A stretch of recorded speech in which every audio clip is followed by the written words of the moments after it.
Last class में हमने percentage का बेसिक स्ट्रक्चर डिस्कस किया था।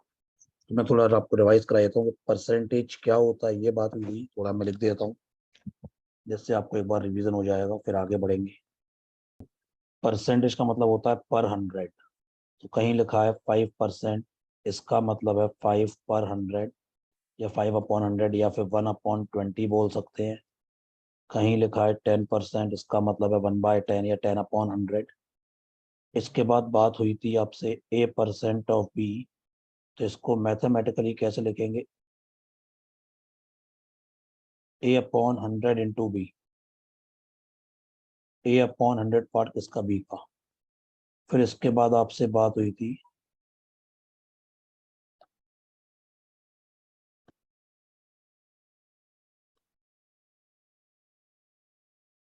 A is how much percent of B। A B का कितना परसेंट है? तो मैंने बताया था कि जो भी ऑफ के बाद या देन के बाद आता है वो नीचे बेस में आता है। तो A/B × 100।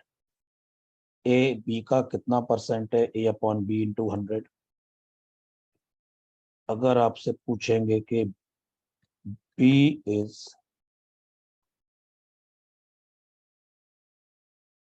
How much percent of A, B कितना परसेंट है A का, तो B/A मल्टीप्लाइड बाय 100। फिर इसके बाद बात हुई थी परसेंटेज चेंज की। परसेंटेज चेंज होता है चेंज अपॉन इनिशियल, जिससे कंपैरिजन करते हैं। Change upon initial into 100। फिर इसके बाद हमने एक टेबल देखी थी जिसमें हमने बात की थी percentages and their fractions. Percentages and their fractions. 100% मतलब 1 मतलब 100%, 1/2 50%, 1 का मतलब होता है 100%, 1/2 का मतलब होता है 50%। इस तरह से फिर हमने कुछ गंदे गंदे परसेंटेज भी देखे थे, जैसे कि 37.5%, इसका मतलब होता है, इसका फ्रैक्शन 3/8 होता है। 87.5%, इसका फ्रैक्शन होता है 7/8। 62.5% जो होता है इसका फ्रैक्शन होता है 5/8। 57.14% जो होता है इसका फ्रैक्शन होता है 4/7। 42.85% इसका फ्रैक्शन होता है 3/7। इस तरह से कुछ बातें हुई थी। फिर हमने इसके बाद बात की थी मल्टीप्लाइंग फैक्टर की।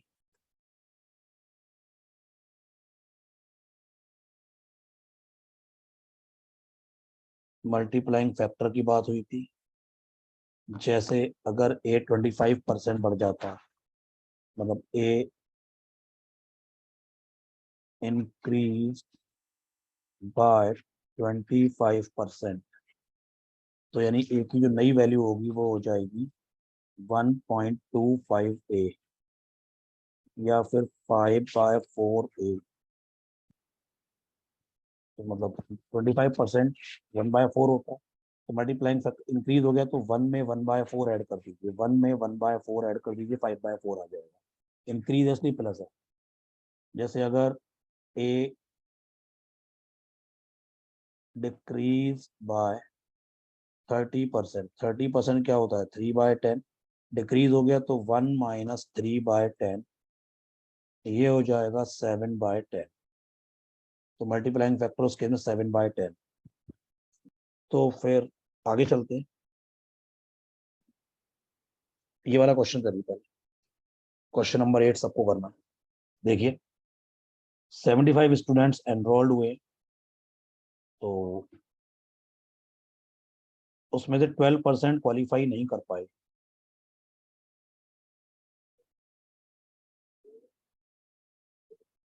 देखो, तो नॉट क्वालिफाइड 12%, तो 12% ऑफ 75 वो 9 होगा।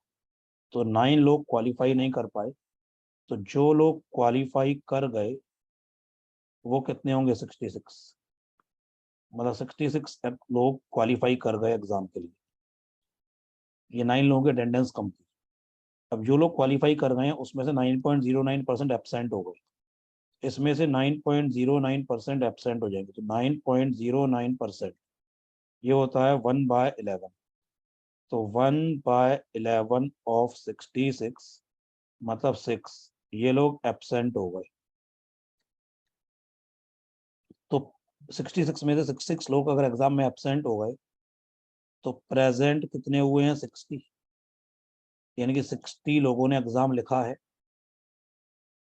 जिन लोगों ने एग्जाम लिखा है उसके 2/3 पास हो गए, यानी इसके 2/3 पास है तो 1/3 फेल है, यानी कि पास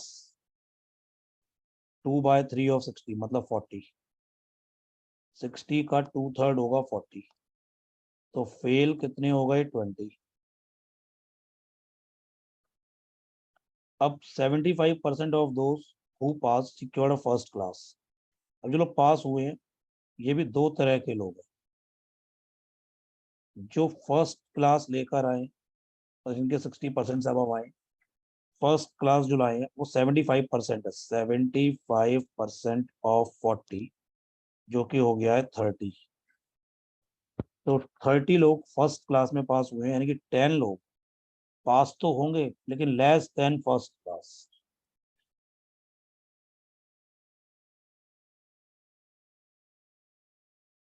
टेन स्टूडेंट्स का स्कोर जो आया वो लेस देन फर्स्ट क्लास आया, तो करेक्ट आंसर इज 10। चलो ये करो अब। देखिए, डिक्रीजिंग 70/x%, 70 को x% कम कर दिया, तो जो रिजल्ट आया वो सेम आएगा जब 60 को x% बढ़ा देंगे, मतलब 70 को x% कम कर देंगे एंड 60 को x% इंक्रीज कर देंगे, मतलब बढ़ा देंगे, तो दोनों का रिजल्ट सेम हो जाएगा। देखो तो इक्वेशन क्या बनेगी, 70 minus x% of 70, it is same as 60 plus x% of 60। 70 को x% कम कर दिया और 60 को x% बढ़ा दिया, दोनों का रिजल्ट सेम आ गया। x एक तरफ लेंगे, नंबर एक तरफ लेंगे, तो 70 माइनस 60, तो ये हो गया x% of 70 plus x% of 60, तो ये 10 हो गया आपका x% ऑफ 130। तो मैं लिख रहा हूँ कि मतलब x% ऑफ 130 का मतलब x/100 into 130 is equal to 10। तो यहाँ से x कितना गया, 10 इंटू 10 100/13। x की वैल्यू आ गई है 100/13। क्या निकालना है आपको, आपको निकालना है x% ऑफ 50।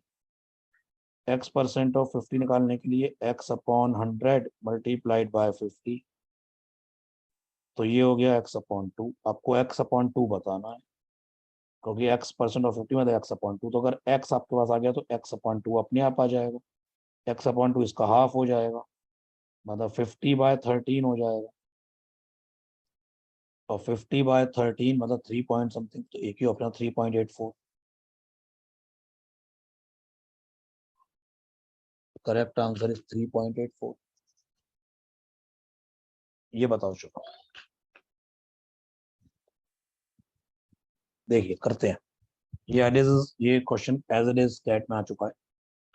देखिए, fresh grapes contain 90% water and dry grapes contain 20% water. देखिए, fresh grapes and dry grapes,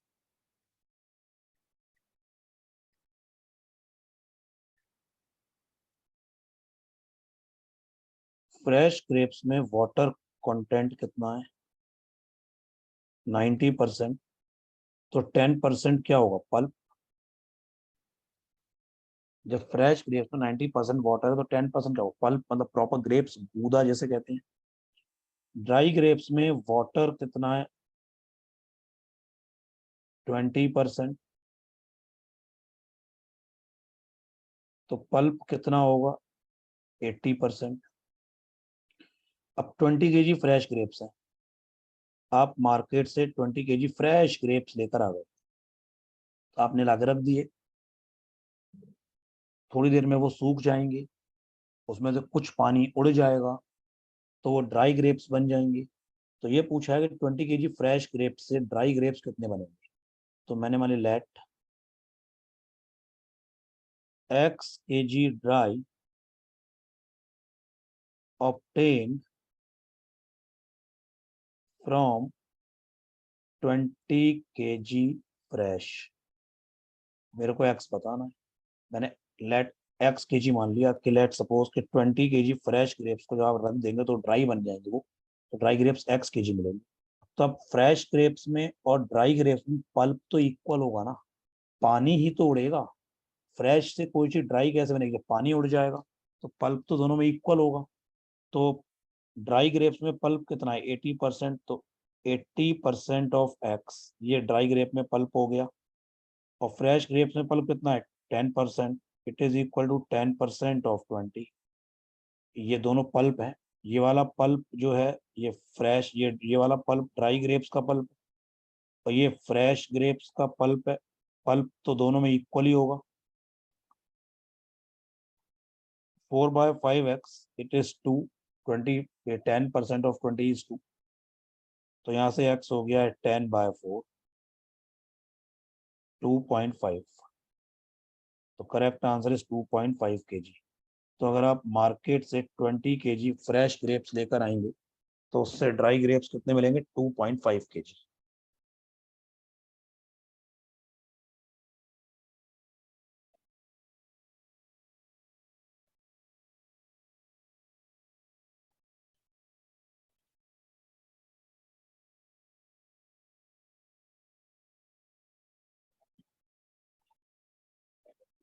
बताइए आंसर। देखिए, मैंने आपको लास्ट टाइम बताया था ये वाला क्वेश्चन, फिर बताता हूँ। ए की सैलरी बी से 50% ज्यादा है, तो अगर मैं बी की सैलरी 100 रुपीज मान लूँ, तो ए की सैलरी जो होगी वो बी से 50% ज्यादा, वो 150 हो जाएगी। आप बी की सैलरी कुछ और भी एज्यूम कर सकते हैं, 100 मान के आसान रहता है। तो ए की सैलरी 150 हो गई। अब बी ए से कितना कम है, बी ए से 50 कम है, लेकिन कंपैरिजन किससे हो रहा है, ए से। जो भी देन के बाद या ऑफ के बाद आता है वही बेस में आएगा, वही डिनोमिनेटर में आएगा। तो 50/150 × 100, ये 1/3। 1/3 का मतलब होता है 33.33%। अब मैं थोड़ा सा चेंज कर रहा हूँ।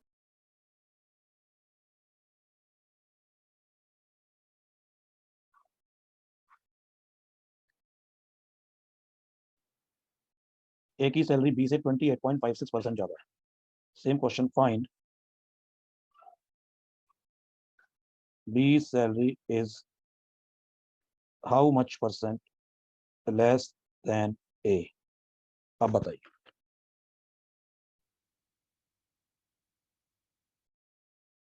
अब देखिए जरा,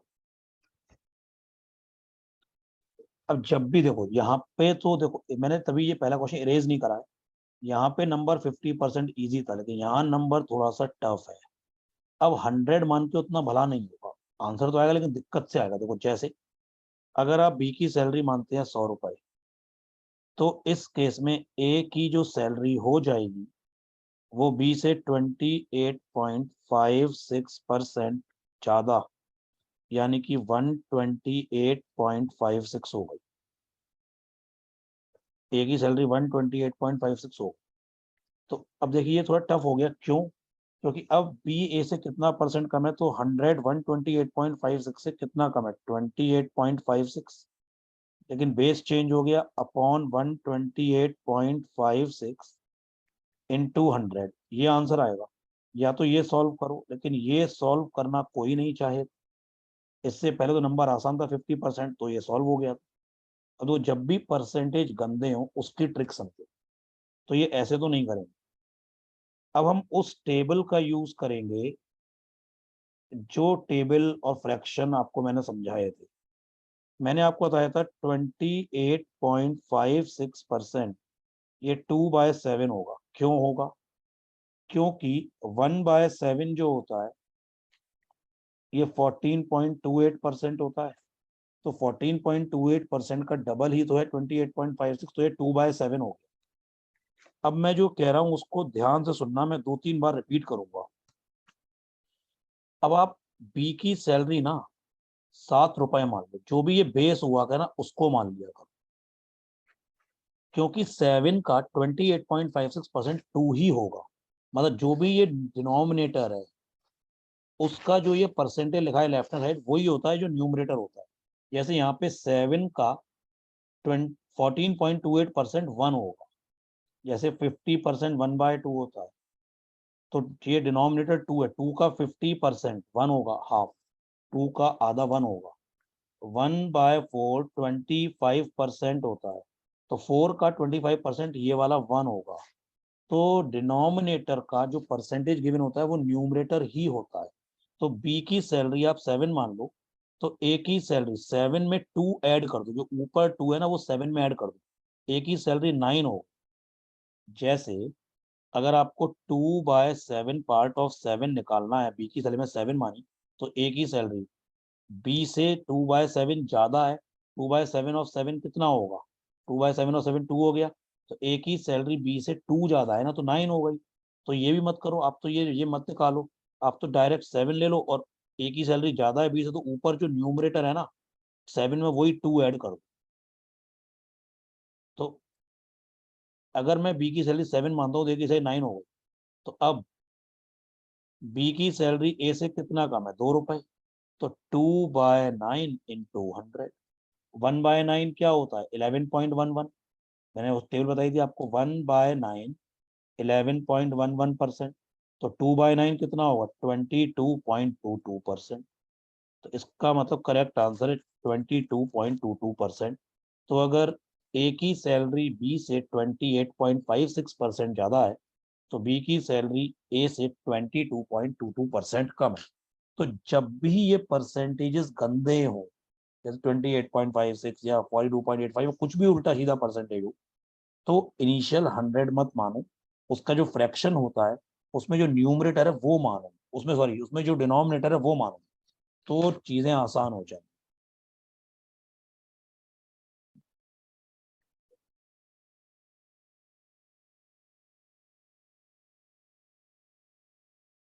ये वाला क्वेश्चन बताओ, शुरू अब बताओ।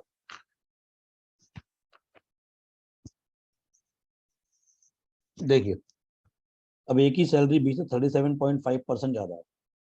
37.5%, इसका फ्रैक्शन होता है 3/8। अब आप इस केस में बी की सैलरी 8 रुपए मान लो, तो ए की सैलरी 8 से 3 रुपए ज्यादा 11 रुपए हो गए। मैंने कहा 8 का 37.5%, इस 8 का 37.5% ये 3 होगा। तो मैंने बी की सैलरी 8 रुपए मान ली, तो ए की सैलरी 3 रुपए बढ़ के 11 रुपए हो गई। अब बी ए से कितना कम है? 3, बेस में आएगा 11, 3/11। 1/11 क्या होता है? 9.09%। तो 3/11 हो जाएगा 27.27%। तो ये आंसर आ गया 27.27%। तो अगर कम हो रही होगी तो माइनस करेंगे, जैसे यहाँ तो इंक्री मोर है। अगर मान लो ए की सैलरी बी से 37.5% कम होती, तो अगर बी की सैलरी 8 रुपए होती तो ए की सैलरी 8 रुपए से 3 रुपए कम, मतलब 5 रुपए होती। क्वेश्चन नंबर 5 करिए, क्वेश्चन नंबर 5, ये वाला, ये क्वेश्चन सबको अभी करना है। देखिए सबसे पहले देखिए, length into width, length into breadth, ये होता है एरिया। रेक्टेंगल के लिए लेंथ इंटू विड्थ एरिया होता है। अब देखो, लेंथ 42.85% इंक्रीज हो गई, तो 42.85% का मतलब होता है 3/7। तो लेंथ अगर 7 थी, तो पहले से लेंथ 7 थी तो 3 बढ़ के 10 हो गई। अब एरिया कांस्टेंट है, मुझे विड्थ में चेंज चाहिए। विड्थ में चेंज चाहिए तो विड्थ कुछ भी मान लो, मैंने विड्थ को 10 बोल दिया, आप कुछ और भी ले सकते हैं। मैंने ये विड्थ को अपने मन से 10 एज्यूम कर लिया, 10 इजी नंबर है, इजी कैलकुलेशन हो जाएगी, आप कुछ भी मान सकते हैं। तो एरिया 70 हो गया, एरिया कांस्टेंट है, एरिया 70 ही रहेगा। क्वेश्चन बोला गया to keep the area constant, area 70 से 70 रहेगा। तो 10 में क्या मल्टीप्लाई करूं 70 आए, सब लोग बता देंगे 10 में 7 का मल्टीप्लाई करना पड़ेगा। जब 10 में 7 का मल्टीप्लाई करेंगे तभी 70 आएगा। तो विड्थ पहले थी 10, अब हो गई 7, विड्थ 10 से 7 हो गई, तो 3 कम हो गई किस बेस पे, 10 के बेस पे। 3/10 × 100, 30%, और ये कम हुई है तो डिक्रीज या फिर -30%। आंसर इज माइनस का 30%। क्वेश्चन नंबर करना है 23, करना है 23, क्वेश्चन नंबर करना है 23। देखिए, ए एक्सीड्स बी बाय 16.67%, ए एक्सीड्स बी मतलब ए बी से ज्यादा है, तो 16.67% 1/6 होता है। तो ए बी से ज्यादा, तो बी अगर 6 होगा तो ए 7 हो, and B is 16.67% less than C, B C से 16.67% कम है। ये तो एक बात हो गई। दूसरी बात, सी अगर 6 है तो बी 6 से 1 कम है, तो बी 5 होगा। अब देखो यहाँ पर बी 6 है और यहाँ पर बी 5 है, तो अलग अलग बातें हो गई, तो दोनों सेम होने चाहिए। तो इजी करने के लिए 6 और 5 का एलसीएम लो, 6 और 5 का एलसीएम मतलब 30। तो इसको 30 बनाने के लिए इंटू 5 करना पड़ेगा, तो इसमें भी इंटू 5 करना पड़ेगा, और इसमें 30 बनाने के लिए इंटू 6 करना पड़ेगा, तो बैलेंस करने के लिए यहाँ भी इंटू 6 करना पड़ेगा। तो बी की वैल्यू हो गई है 36, नहीं बी की वैल्यू हो गई 30, ए की वैल्यू हो गई 35, और दूसरे सिनेरियो में सी की वैल्यू हो गई है 36 और बी की वैल्यू हो गई 30। अब बी दोनों में सेम हो गया, तो यानी ए अपॉन सी क्या हो गया 35/36। एक तरीका ये हो गया, और आप थोड़ा इक्वेशन से भी कर सकते हैं। जैसे ए एक्सीड्स बी बाय 16.67%, तो मैं कह सकता हूँ A is equal to B plus 16.67% of B. तो A is equal to B plus 1/6 of B, मतलब 7/6 बी। ए की वैल्यू आ गई 7/6 B, A in terms of B आ गया। अब बी जो है सी माइनस 16.67% ऑफ सी, तो बी जो है वो सी माइनस 1/6 सी, तो बी हो गया 5/6 सी, बी इन टर्म्स ऑफ सी आ गया। तो बी की वैल्यू उठा के यहां से यहां रख दो, तो ए कितना हो गया 7/6 मल्टीप्लाइड बाई बी की जगह रख दो 5/6 सी, तो ए हो गया है 35/36 सी, सी या नीचे आ गया ए के नीचे, तो ए अपॉन सी 35/36। दो तरीके बता दिए मैंने आप, ये वाला क्वेश्चन करिए जरा।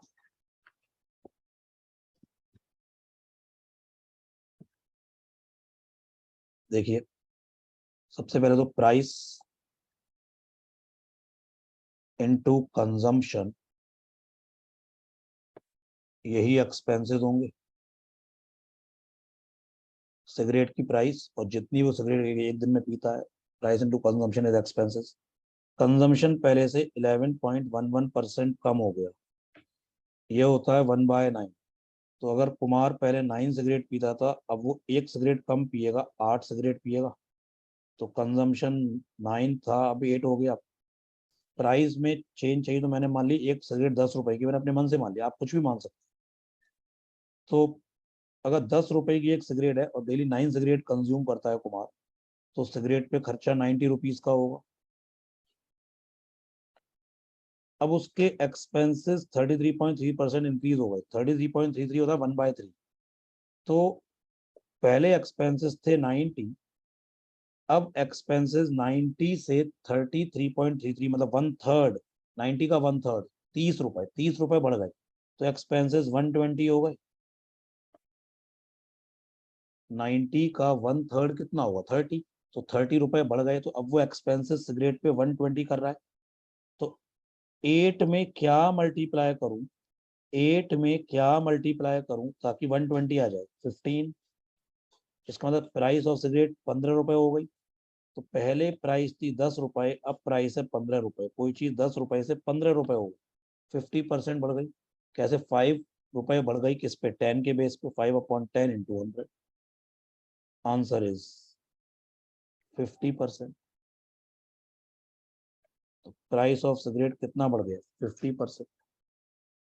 मैंने आपको बहुत सारी चीजें बता दी कि परसेंटेज, फ्रैक्शंस, गंदे गंदे परसेंटेज है तो क्या क्या करते हैं, क्या मानते हैं, छोटा कैसे करना है क्वेश्चन को, कब 100 लेना है, अगर आंसर वैल्यू में पूछा है तो एक्स ना लेके 100x लो, ये लास्ट टाइम बताया था।